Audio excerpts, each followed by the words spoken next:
everybody. My name is Zev Rudman-National. I hate the word proof because, like I said, proof is a very powerful. It gives people all kinds of, negative, if you want to say to you. I much prefer, like I said, evidence. We're presenting evidence. We're reasonable people. Let's see whether or not the evidence is reasonable. One of the more interesting discoveries that I taught over the years, I used to call it the Martian discovery, which was whenever we said, they said, well, maybe it's aliens. Whenever we said, well, maybe it's aliens. At a certain point in terms of reasonable, beyond the reasonable doubt, things that are reasonable. So therefore, we're going to present evidence, and it's up to the jury, which you people, of course, they can decide. Basically, what we're bringing evidence for is about the basic idea of Judaism is that we have stories of the word. People is not the right way to use it, but we have a basic idea, which is not just that there's a God, and not just that God told us, but that there is a God that gave the Torah at Mount Sinai. We Jews transmitted that and have been following it over the course of the past 2,300 years. And we'd like to bring evidence that it really did come from God. And in addition, that over the course of all this period of time, what we have is what was originally given back. So you have already several wonders of Jewish history, which discusses the idea of prophecy and what was written down, whatever it might have been, and see how it goes forward. We're going to see ID info, pieces of information, codes, finally control, which is God's role in history. What we're going to talk about today is very much the nitty-gritty. How do you talk about a document that's 3,300 years old? To get it over here to us now, how can we talk about transmission? How can we talk about that? And there are three parts to this class. There's national revelation, and then there's transmission of the written law, transmission of the oral law, each one which has its own specific issues. And the first one of the class is national revelation. I'd like to introduce it to the following. About a year and a half ago, I noticed an item in the news, which was that the last survivor of the Titanic died. She was an infant on the Titanic. She lived to be 100 years old almost. And the last survivor of the Titanic died. And it made me start to think. And I realized that sometime, possibly in my lifetime, for sure in those of you who are younger than me, your lifetimes, there's going to be a headline. The last Holocaust survivor just died. Can you? Right? Somewhere the Holocaust is almost 70 years ago. As a young boy growing up, I studied in yeshiva in Flatbush, near yeshiva, which was the rabbis who taught there were people who would escape from Europe, traveled. This whole unbelievable story. They escaped as the Nazis were attacking. They took the Trans-Siberian Railroad. They ended up in Japan. As World War II began, yesterday was December 7th, the National Infantry, and then they spent the war years in Shanghai. And these were people who had studied in the yeshivot and the great academies of Europe before the war. And I felt a very direct connection, even though there was a certain disconnect, because these were old rabbis who spoke mostly Yiddish, and here were young American kids playing basketball. But still, there was a certain amount of, they lead us back to a place beyond. Almost all of them were gone. 70 years ago, if you studied in an academy in yeshiva in 1939, that's 75 years ago. You were 20 years old at the time. Think about people who are 95. You're almost all gone.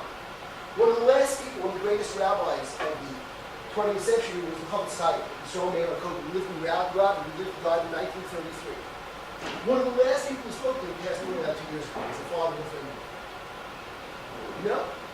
There's a disconnect, right?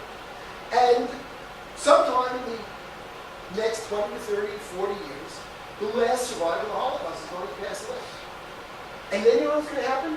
All those people who are Holocaust survivors are going to have a field day. A friend of mine told me, he was here in Jerusalem. He was out one of the great Hasidic courts during Sukkot. And he saw an older man who he knows is a survivor, who knows has a tattoo.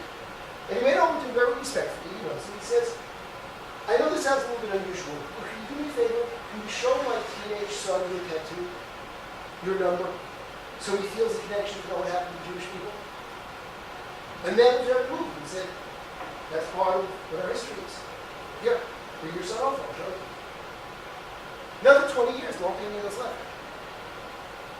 So what are we going to do to make sure no one denies the Holocaust?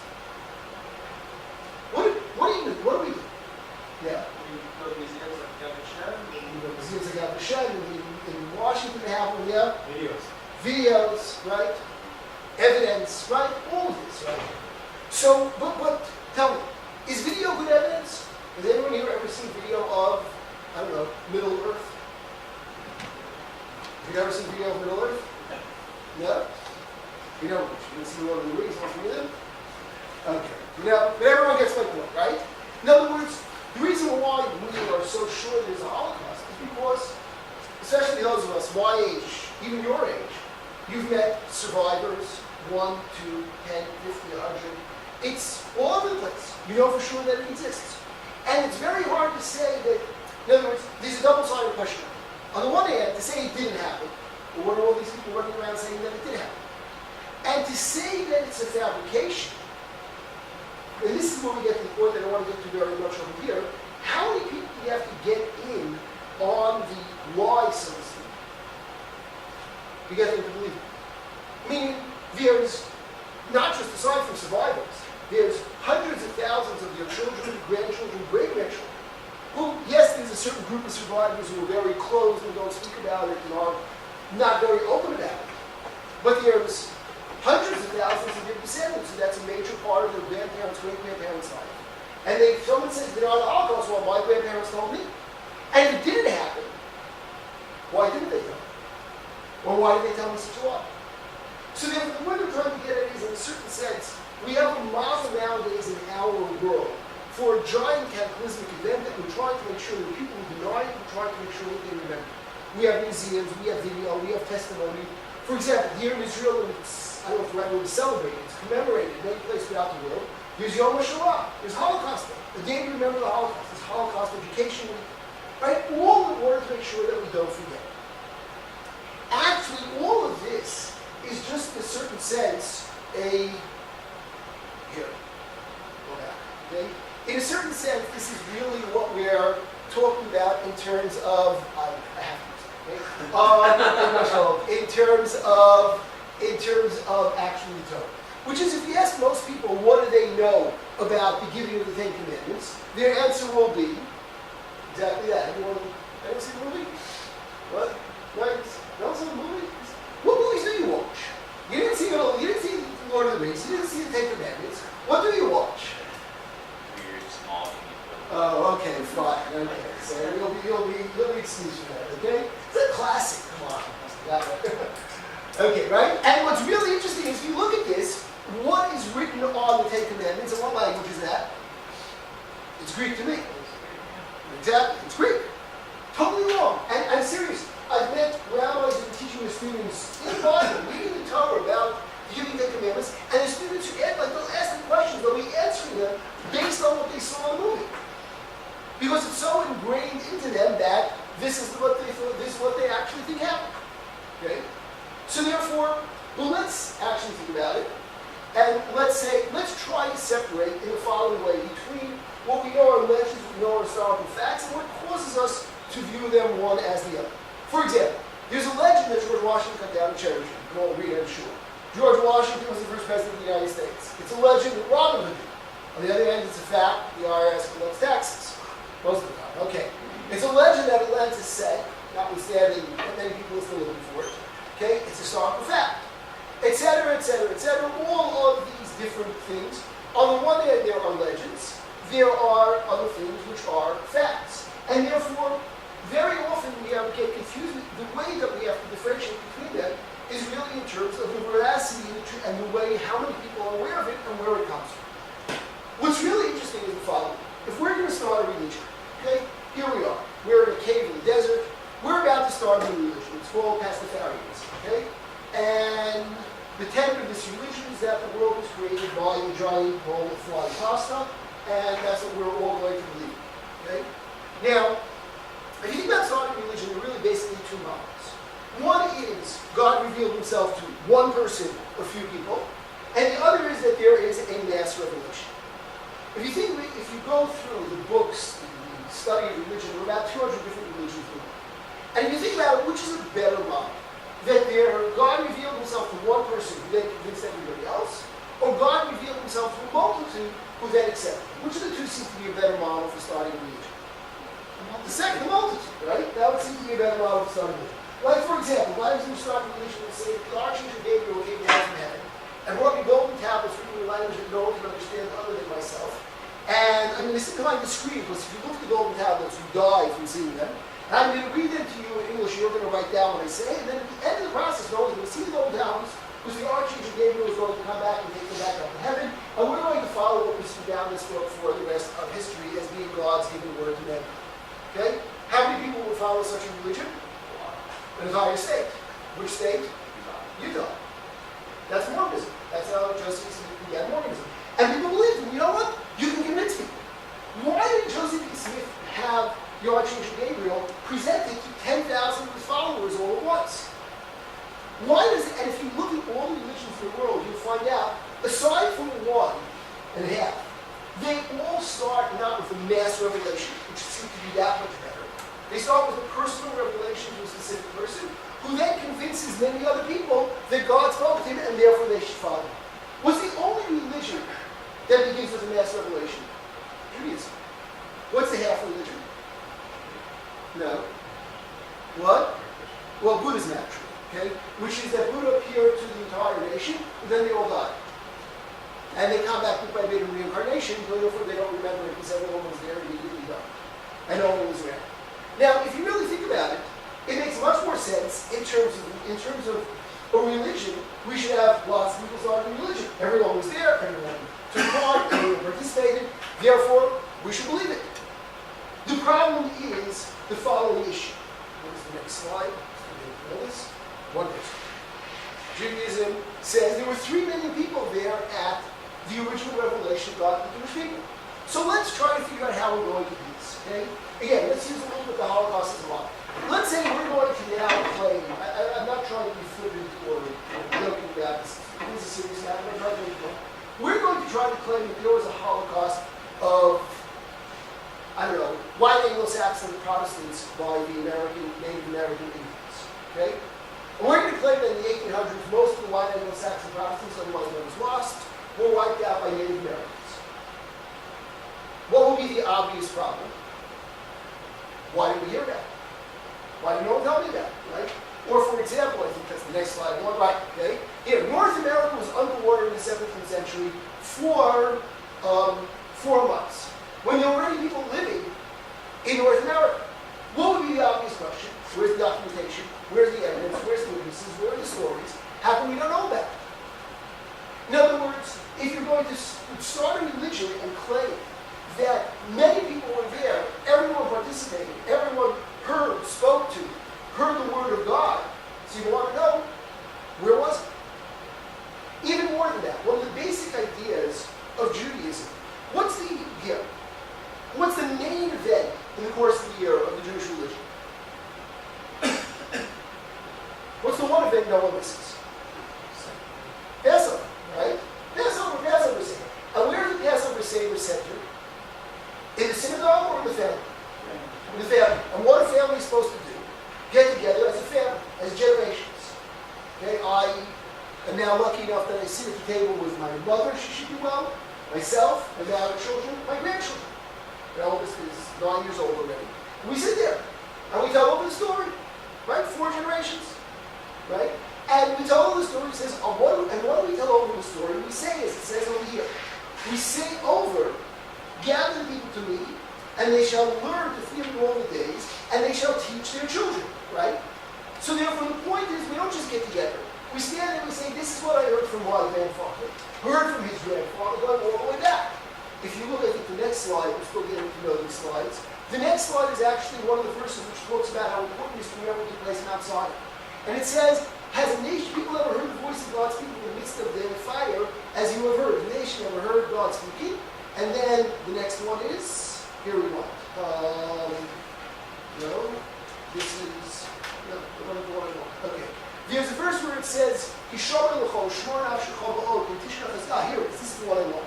It goes like this, beware for yourself and greatly beware for yourself, lest you forget the things that you rise to help, lest you remove them from your heart all the days of your life, and make them known to your children and your children's children. The day that you stood before Hashem your God, at Horeb, you should say, when Hashem said to me, gather the people to me, I shall let them hear my words. Meaning the Bible says, get together with your children and your grandchildren, if you're you merit your great-grandchildren, and tell them you heard from your grandparents, heard from their grandparents, that God spoke to Jesus Mount Sinai. Now, here we are in the cave, we just wrote this verse, right? We walk out, and we say, hey everybody, we got a new religion. Great, that's unbelievable. What does the new religion say? The new religion says that God spoke to us at Mount Sinai and told us that what he wants us to do.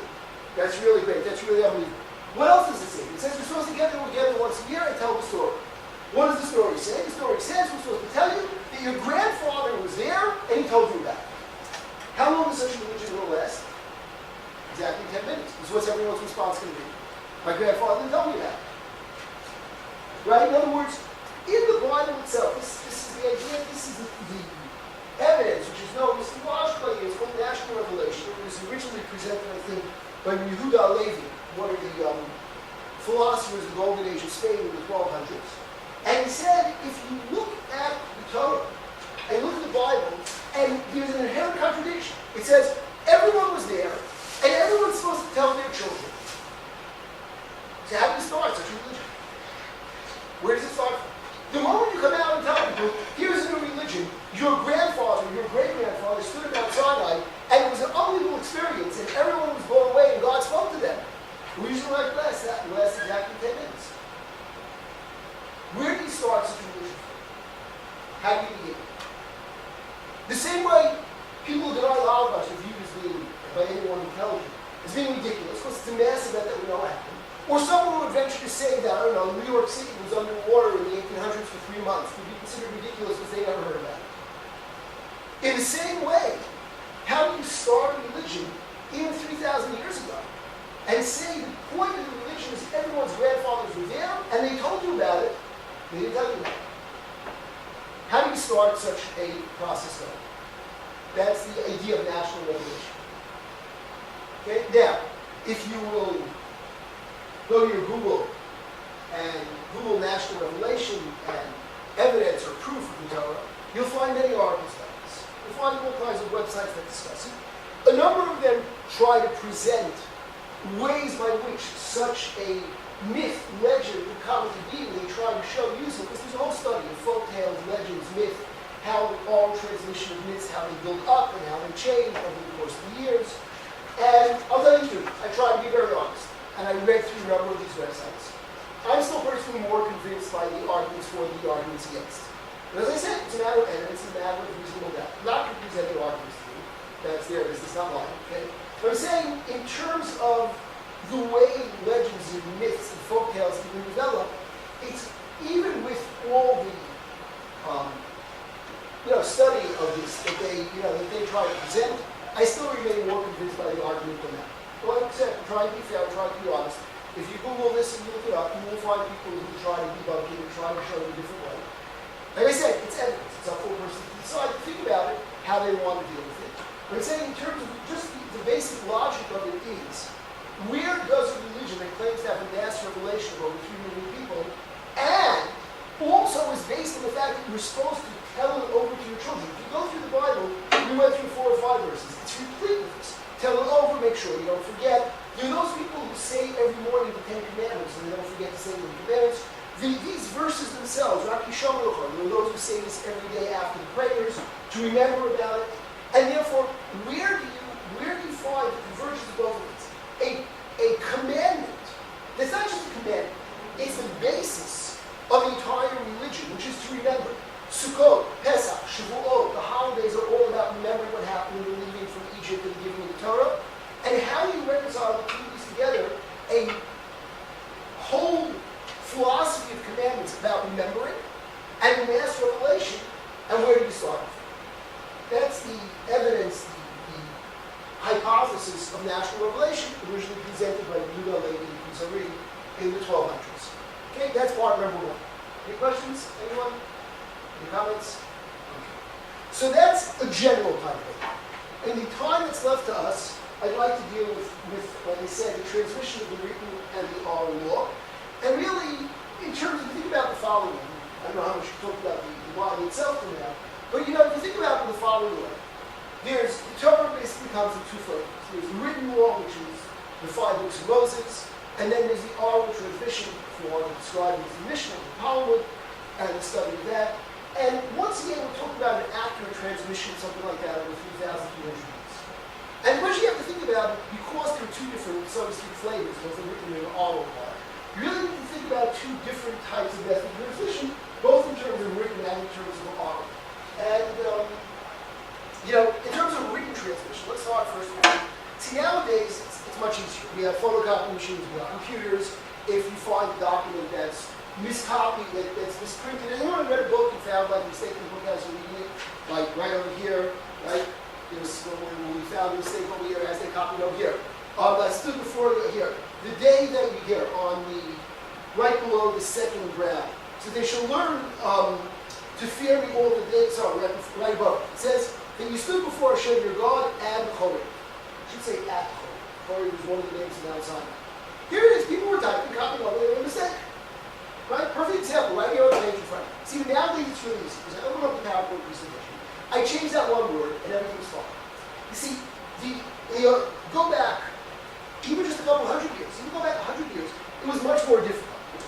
The Torah has in it actually 304,805 letters. When you're types really, really fiendishly accurate, okay? When you're typing, let's say you're 99.99% accurate. How many mistakes are you going to make in 304,000 words? Higher math. No, not 3. 30. 30.4 actually. You'll make about 30 mistakes. So just to put this in perspective, in the 1600s when King James printed the Bible, the first time he printed it, he made the printer and the copy editor and the proofreader and everyone made a mistake. They missed 3 letters, the letters O, N, and T, in the 7th commandment. Anyone know which one is the 7th commandment? Choose. They don't know which is the 7th commandment. Thou shalt not commit adultery, right? Good, okay? Leave out the letters O and T. What does it say? It says, thou shalt commit adultery. And that's how, that's what it said. So it was the sinner's Bible. When King James realized what happened, and everyone was like tittering and got really upset, he had the guy who printed it who was supposed to proofread a $100 recorder, which sounds pretty gory. And they collected, confiscated all of them, they burned them. A few copies survived. It's known as the Sinner's Bible. It's actually a large religion based on this edition of the Bible. One of the former presidents of the United States is a believer in that religion. And there's 3 letters, right? And not even 30. This guy, they were accurate 99.999%. 3 letters, change the whole meaning. So how do you know that an accurate transmission?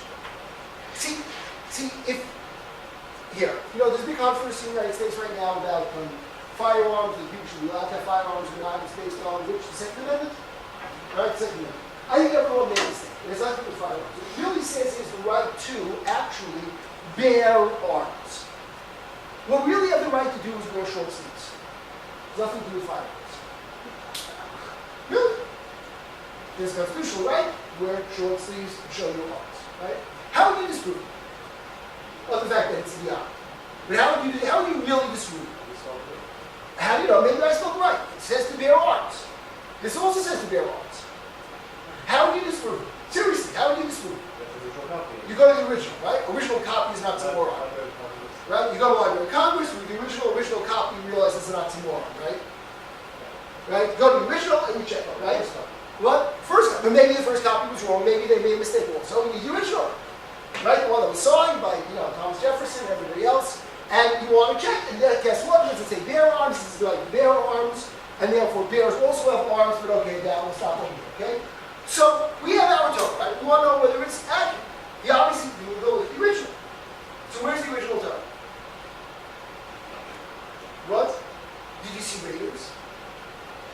Okay, so Raiders, good, okay, right?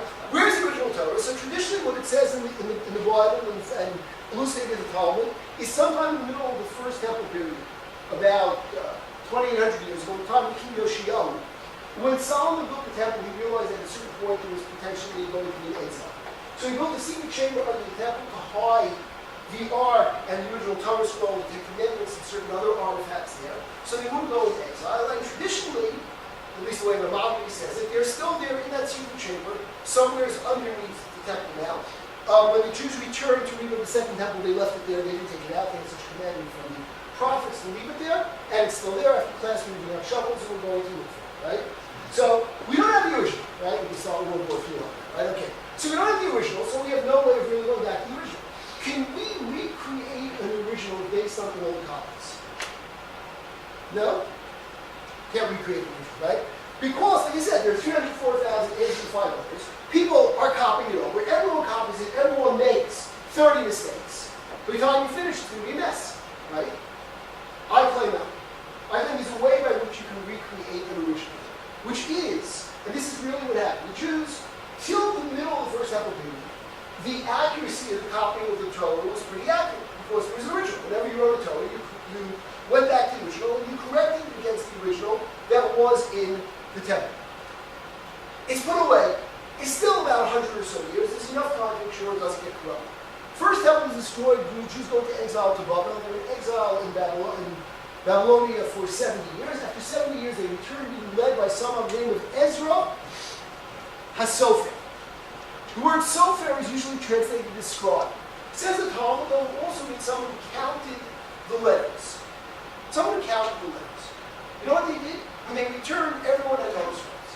And there were, in the way of Jews, there were arguments. My scroll is right, and my scroll is right, and my scroll is right. Ezra said, you know what? Let's settle the arguments. Got a bunch of people together with bunches of Torah scrolls, and said, we're going to go through it letter by letter. Now, the mistakes are basically random mistakes, right? They're not purposeful mistakes, they're random mistakes. What are the odds of everyone making the same random mistake? In 304,000 letters. Very small. So they opened up and said, okay, the first letter is Beis. Everyone agrees the first letter is Beis. Reish, Aleph, Shin, Yud, Tuf, Beis, Reish, Aleph. One guy says, I got an Ayin. Everyone says, well, we all have Aleph, you're wrong. And then, 10 words later, someone else said something different. But everyone else said something else. And therefore, if you have a large number of copies, even though each one might have mistakes, you can retroactively recreate what the original is. This process has been done throughout Jewish history. Originally, when the Jews returned from exile the first time, Ezra HaSofer. Later on, in the time of the Rishonim, in the 1000s, someone in Spain with Meir Levi Abulafia. In Poland was done. And the last time it was really done well was here in Jerusalem. There's a standard of the Bible that the prime ministers and presidents of the state of Israel are sworn in on. It's known as the Jerusalem Bible, the Korean Tanakh. And in the 1960s, when there was an ingathering of Jews from all over the world, some were actually happened to be my cousin. His name was Meir Hopper. He has 100 years ago. He's one of the world's biggest experts in Jewish manuscripts and TUT and Jewish poetry and other things. He was one of the leaders of this project. They collected Torah scrolls from all over the world because Jews from all over the world had returned to Israel. Whether they were from the Sfardi and Mizrach Jews, whether from Libya or Iraq or Syria or Yemen or Morocco, whether it was Ashkenazi Jews from Western Europe, from Eastern Europe, they collected all these Torah scrolls and they went through the whole Torah looking to see whether or not there was an accurate version of the Torah. In the 5 books of Moses, I'm not talking about the prophets, right? In the 5 books of Moses, there was one letter that there was an issue with, which was all the Jewish communities, aside from the Yemenites, had a word that was written Dakah with an Aleph. The Yemenites had it written Dakah with a silent Hey. In terms of pronunciation, meaning it's exactly the same. The difference is only whether it's a silent Aleph or silent Hey. Even there, not if anyone here was Yemenite, please don't think personally, but most of the Jews, most of the other communities, as disparate as they were, all agree on the Aleph. Only one community had that. There's a good possibility that the original Torah scroll did have the one that they all started from had that issue. Yes. Which year was it? Which one? Year. Which year? This was done in the 1960s. Is the Rambam did something else? There's something called the Aleppo Codex, which was from the city of Aleppo, which the Rambam allegedly saw. The Rambam writes that he saw, and that testifies as to its accuracy. In the riots in 1948, when the state of Israel was established, and the surrounding Arab countries were so happy that the state of Israel was established and rioted and tried killing out all of the Jewish communities in a fit of ecstasy over the establishment of the state of Israel. This extremely valuable book was smuggled out. It was almost burnt in the middle of the riot. It was smuggled out. A third of it disappeared, which includes most of the 5 books of Moses. This was the entire Tanakh. And there's all kinds of skullduggery and all kinds of cloak and dagger stories about where it is and who has it. And every once in a while, a page shows up and people think that there's someone who actually made off of it and is selling off of it. about a year or two ago, someone wrote a whole novel, not a novel, like a true life crime book about where he thinks it is and what his evidence says, etc., etc. It's a whole mystery. But we are missing, in terms of the Father Tzavos, I think about 80% of it. Okay, known as the Aleppo Cards. That's what well, that itself goes back to the beginning around 1000 or so. The oldest, where's the oldest existing manuscripts of the Bible? No, not going to be either. The Dead Sea Scrolls, right? Because those go back to the time of the Second Temple. But those are really actually quite interesting. Because they were done by a group of people who are not traditionally Jewish. Some of the scrolls that were found with them were actually a whole different type of philosophy, a different theology actually. It's not classically Jewish. Number two, there's really no evidence. When they found it in the caves of Qumran. It wasn't like they were just saw in a library of the Dead Sea Scrolls. For all we know, that was what is called a Genizah. You know what a Genizah is? It was a famous Genizah in Cairo. A Genizah is a place where you put Torah scrolls that are inaccurate, and you bury them there so that they don't mislead people. And for all we know, what we found in terms of the Dead Sea Scrolls might be coming from a Genizah, might not be the library. We have no way of knowing one or the other. And with all that, the accuracy between what we have and what's found in the Dead Sea Scrolls is actually quite phenomenal. But it doesn't make a difference because it doesn't really serve as a good example in one way or the other. So we have one process by which you can transmit a written transmission accurately is this process of always going back and checking different lines of transmission one against the other in order to make sure that they are transmitted accurately. I'd like to end the part about written transmission, a lot more I can talk about, with something that actually happened to me this Shabbat. This Shabbat I went away for Shabbat with my wife, and we went to a hotel, Kibbutz Savi, it's a beautiful place, I don't share, so everyone wants to go, it's really nice. And Shabbat morning, there's Davening, Tefillah. Finished Shachrit, you finished, we have time to read from Torah scroll. And in these kind of places, which is not like a regular synagogue, like it sort of catches cat. And like, everyone's like looking around, okay, who's going to read the Torah scroll? Anyone want to read the Torah scroll? Anyone prepared to read? Because we are read from the Torah for the Bar Mitzvah. Yeah? Was that one of the more traumatic experiences of your life?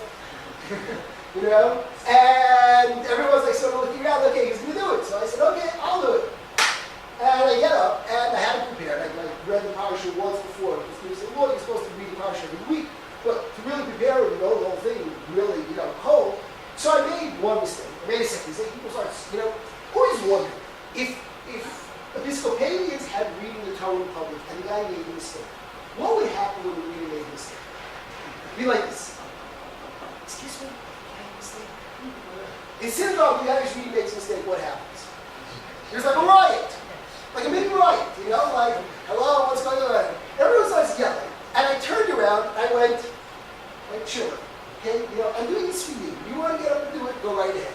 I did this. You want to get up, you can do it. Everyone calm down. Like, hello, everyone just relax, okay? You think you can do better? Go right ahead. Just step right up, So, therefore, that's, we read the Torah in public. So every week we take the Torah scroll out and read it. Let's say, it's really interesting. Jews speak a number of religions, a number of languages.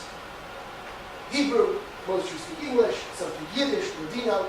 There's this really interesting language that Jews speak which goes like this. It goes, That's like, when you wash your hands and afterwards you're not supposed to talk to you, actually eat the bread. That's the language everyone talks in that. It goes like, which means tell my brother to stop kicking me under the table. Which means you forgot the salt, please go get it, right? And in synagogue also, there's the same kind of, right, the part time. In synagogue, when you're not supposed to speak, everyone goes like that. This actually happened in the synagogue that I used to pray. The guy's reading from the Torah scroll, and he makes a mistake. Everyone goes, and he goes, Everyone looks at him, he goes, Everyone understood what he meant is, I'm reading what's written over here. So, the rabbi comes up, takes out, he's reading properly, takes out his rabbinical glasses, walks up to the Torah scroll, goes, which means what he read is actually true there, and there was a line missing. What made it really bad was the Sofer, the scribe who wrote the Torah scroll, God and prayed in that synagogue. And they went like, and he walked up and he went, He missed the whole line. There were two lines that started at the same word. In the end of Kedoshim, where the Wally Rice section. He missed the line. So what do you do with Torah scroll? Throw it away. You know what a Torah scroll costs? About 50 grand. It's like a year's work. Okay? It's a year's work. It's calligraphy, letter by letter, every single one. It's about a year's work to write a Torah. So you can't even write 8 hours a day. You got your mind. You write a couple of hours. You can't do it more than a couple of hours a day. It's a year's work. It's starting at $50,000. So, but it's missing a line. So after Shabbat, they had to cut that whole column out of the Torah scroll because it's made of parchment. You had to rewrite it, fitting in the line, sew it back in, and then it was kosher. Read the Torah scroll in public every week. If there are mistakes, look at it. Doesn't just sit on the shelf. Right? It's a mistake, you catch it. The Torah scroll I read for on Shabbat was, I tried to read without looking at it. It was so bad. I was afraid I would find out this is where it was right. It's like, you know, it's in a work of art. Really beautiful ones. You literally look like calligraphy. They're beautiful. You know? Some that are written quickly or that they're old and it starts to run or whatever, that's already not as nice to read. And I'm saying in terms of the actual written transmission, just two ideas. A, because they're cross-checking, B, the reading of the Bible. Okay? In terms of the written transmission. We have about 20 minutes left, and now I'd like to talk a little bit about the transmission of the oral. And here it gets a little bit more complicated. Because, you know, traditionally what we say is like this. Moses comes out from Mount Sinai with the Ten Commandments, he tells the Jews, okay everybody, we got to start keeping the commandments. Okay, Moses, what are you supposed to do? He says, let me teach you. You're supposed to do every day, it says in Shema, you're supposed to tie them on your arm, and they should be totafos, right? Totafos. They should be totafos on between your arms. What do you think all the Jews said to Moses? What in the world is a totafos? Right? About 20 years ago, when the Russian gates opened up, the Russian Jews started moving to Israel. So they tried arranging for those who were interested. There should be families that were ready to live in Israel or ready religious to sort of mentor them because they were coming from knowing absolutely nothing totally against the country here in Israel. So it was a family in our neighborhood when we signed up for this program. They used to come to us for Shabbat and for different holidays. And one day I said to him, I said, where did you start from? He said, I was a student at the University of Russia. I was looking for a book in the stacks in the back of the library was. And I moved the book, and in the back there was another book. It was like 7-year-old books. And I saw the one that was the Old Testament. It was a Bible. And I said, wait a minute, that's a Jewish book. I'm Jewish. I should read it. I said, and? Well, I snuck it out of the library. And I started reading. And I started doing it. I said, so what did you do? He said, well, it says you shall tie it on your arm and its frontlets on your forehead. So every morning I would get up, I would take the book with a piece of string, and I would tie it onto my forehead. And that's what I would do. You know what? He probably did a lot more for Judaism than me doing all my tefillin every morning. Because in the KGB, we called it, he was about to say it. He was doing as much as he knew, taking his life in his hands. But Moses comes down and says all these weird things. You got to wear totafos, you got to slaughter your animals, Moses, what are these things? Moses said, oh, let me explain to you. Totafos means little square black boxes that have 4 sections in it that you put 4 different parchments in that have 4 different parts of the Torah, and this is what to do. You know, if you want to put it in perspective, it's sort of like the following. Imagine, if you will, I bring all my props to you. The first time you drove a car, hopefully it was when your father gave you the keys. And father says, okay, you got your driver's license now, you got your whatever it's called. The first day driver's what? Your permit. You got your learner's permit, okay? I know if it's still, when I got my learner's permit, you was an adult, you allowed to drive around, my father took me driving. He says, here are the keys, take it for a drive. Do you have to tell me, take the key, there's a little slot on the right-hand side of the steering column, you got to put it in and turn it? Anyone have to tell you that? No, because you did when you were 14 or something like that. But no one has to tell you that. Why? Because you grew up, you had the car, you see, everyone knows what to do. This summer, I was in America, I was visiting by my brother. It's a brand new Audi.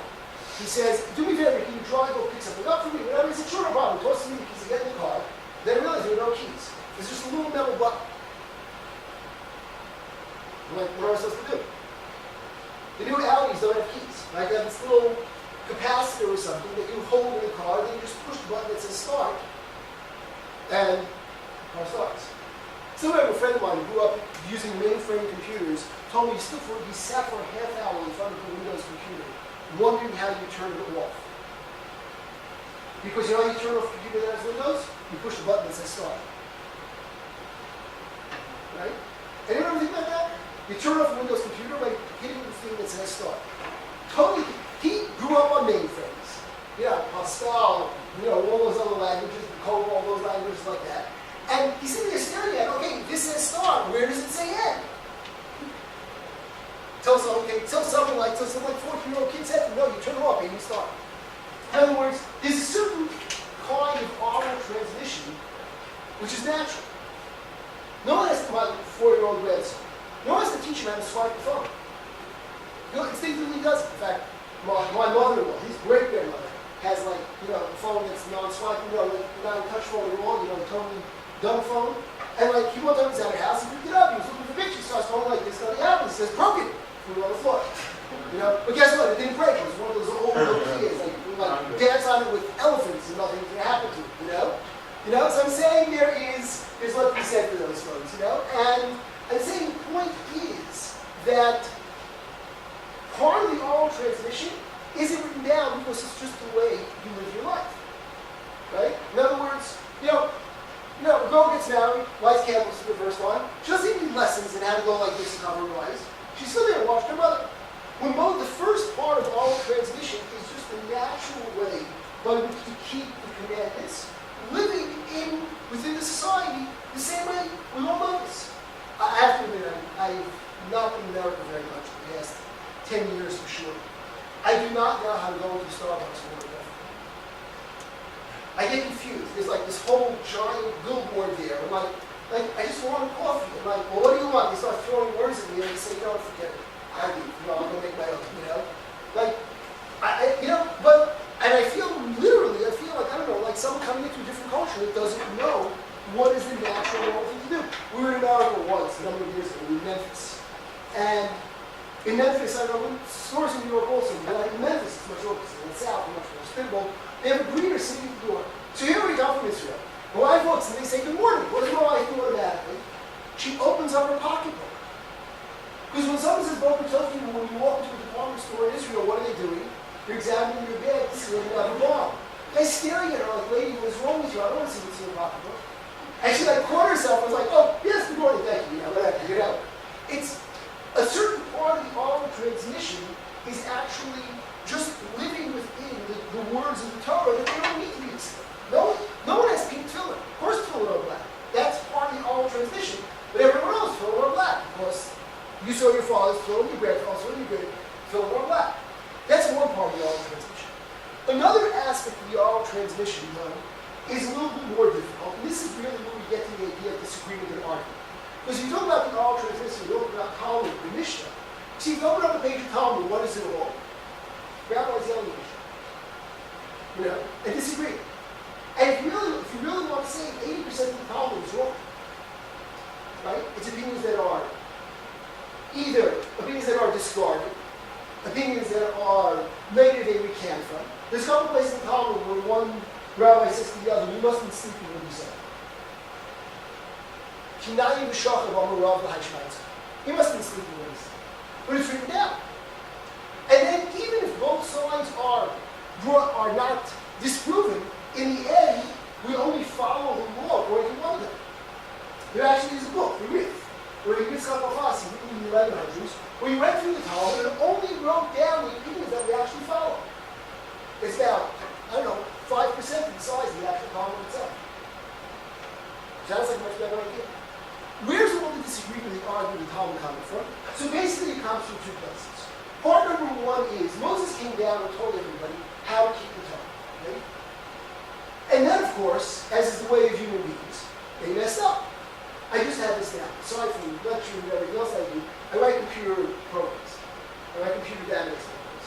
And I was just in one of the places that's actually gruesome. I wrote the computer program for keeping track of the graves of the cemetery here in Jerusalem.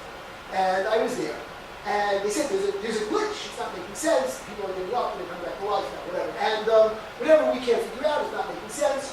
And I'm sitting there talking to the clerk, the person who enters the information.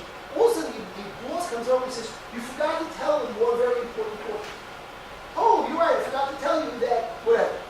They said, well, I never thought anyone would mess up like that.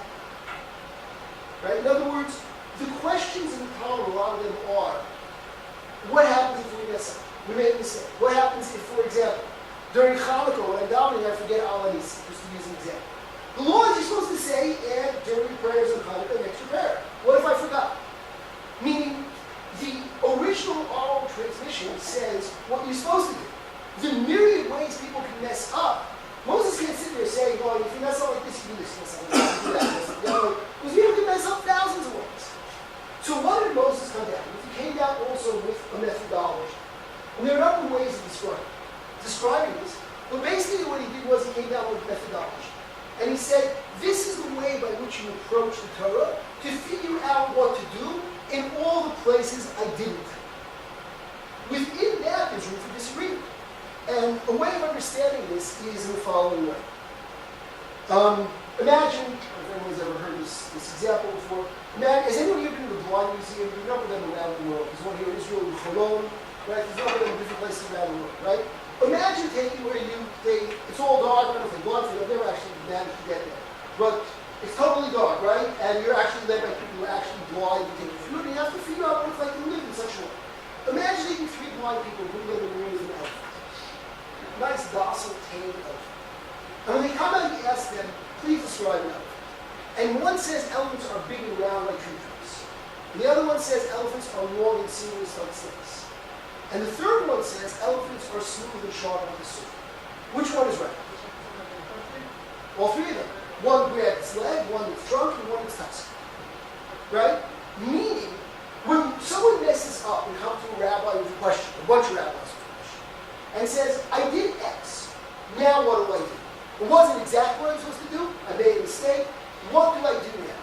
So each rabbi goes through his computer and says, well, what is this new situation comparable to? And one rabbi says, well, it's comparable to here. And one rabbi says, no, it's more comparable to there. And the third rabbi says, no, it's more comparable to the other one. Who's right? They're all to some degree correct. And therefore it's worthwhile to study all of them. But we have a problem. We live in this world. We need to know bottom line what to do. So we have rules by which we choose which one to follow, which isn't saying this one's more right and that one's more wrong. It's saying this is the way we're going to go. And therefore, because each one of them has a certain amount of truth within it, and it's a matter of degree, it's not a matter of right or wrong. And that's the second part of what the oral transmission is. It's the methodology of how you go about applying existing information to new situations. Whether they're new situations where someone messes up, or new situations. Is electricity on Shabbat vital or not? In vitro fertilization, whose child is this child? Does it go to follow the father? You know, all kinds of different situations. What do we do? How do we apply existing information to new situations? The last part of the oral transition is what the Torah itself says. The Torah itself says that the rabbis are enjoined, they're not only the judicial branch of the government, they're not only those who interpret the existing Torah, they're also the legislative branch. And they also therefore have the right to, when need be, legislate new rules and regulations. In general, the point of them is to be, we have the Torah, right? And then we need a fence. It's sort of like if you're standing on the subway tracks, on the subway station in New York City. Do you stand like on the yellow line, or you stand 2 feet back? You're standing out, they're putting up like barriers, like they just open up as the train pulls in because people have gotten pushed off and stuff like that. The rabbis are enjoined to look at the world around them. Look at what people are making, where people are making mistakes, where things are getting messed up, and they're required to legislate fences around the Torah. And over here also there are disagreements. How far do you make the fence? You make this big, you make that, which way you put it. For example, in Shabbat, if you learn the laws of Shabbat, you find there's a concept in Shabbat called muktzah. Muktzah is there are things on Shabbat you're not supposed to touch, they don't serve any useful purpose on Shabbat. And you learn through the entire tractate of Shabbat, you find a tremendous disagreement between 2 rabbis, Rabbi Yehuda and Rabbi Shimon, about the degree of muktzah. And there's this wide-ranging argument, does it go like this, does it go like that, they're fighting and arguing pages and pages. But if you really think about it, they actually agree on a tremendous deal. They agree that there's a God who gave us a Torah that has a Shabbat in it, that the rabbis are allowed and required to make rules. that on Shabbat it makes sense to make a rule called books of things you shouldn't touch.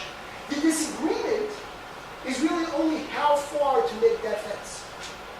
So if you really think about it, the agreement is so much more than what the disagreement is because they agree on all basic principles. The disagreement is how far to apply the specific law. So therefore, once again, even though it's disagreement, it's not right, wrong, it's not, even though it's, in the end it sounds like that, it's really a matter of, we agree on all this, how far do we extend? So 3 parts of oral transmission. One is in terms of the actual performance of the commandments, what are tokafos. 2 is what to do when we mess up. 3 is legislative, what do we do in order to legislate correctly. In the last 2, there's room for disagreement. Disagreement doesn't mean one is right or wrong. Disagreement means in terms of degree of connection. The last one we really talk about is that the oral transmission, how it's not a game of telephone, but I can't do that in 3 minutes. I'd like to leave you the following story from the Bible, which is to me a very powerful story. I'll tell it very quickly so I can finish on time. Which goes like this. It says that, okay, it says like this. It says one time, Hillel and Shammai, 2 great sages, were standing here in Jerusalem, they're having a debate in Jewish law and halacha over a very archaic point of view. Something with ritual purity and somewhat like this. They have very, very archaic and ritual purity. The Talmud tells us that the door to the study hall opens and 2 people walk in. It doesn't tell us their names. What it tells us, there were 2 tanners from the dung gate. Okay? The dung gate, you can well imagine, even though that's Shamash Road, the dung gate right over here, in the time of the Mishnah, was not a very upper class neighborhood, you can well imagine. B, they were tanners. In other places in the Talmud, where it talks about people who were tanners, it says they stunk, put it mildly. I mean, there's actually laws about them unique to their specific profession. That's how badly they stunk. So these 2 guys walk into the study hall while the 2 greatest sages are debating a very unusual, arcane piece of law. And there's an enrollment in the study hall. And they walk up to the front and say, Hillel and Shammai, Rabbi Hillel, Rabbi Shammai, you're both wrong. We heard what your teachers, Shmai and Atalio, taught when we were in the study hall, and this is what they said. And Hillel and Shammai listen to what they have to say. So you know what? You're right. And halacha was decided that day in the study hall according to the 2 tanners from the dung.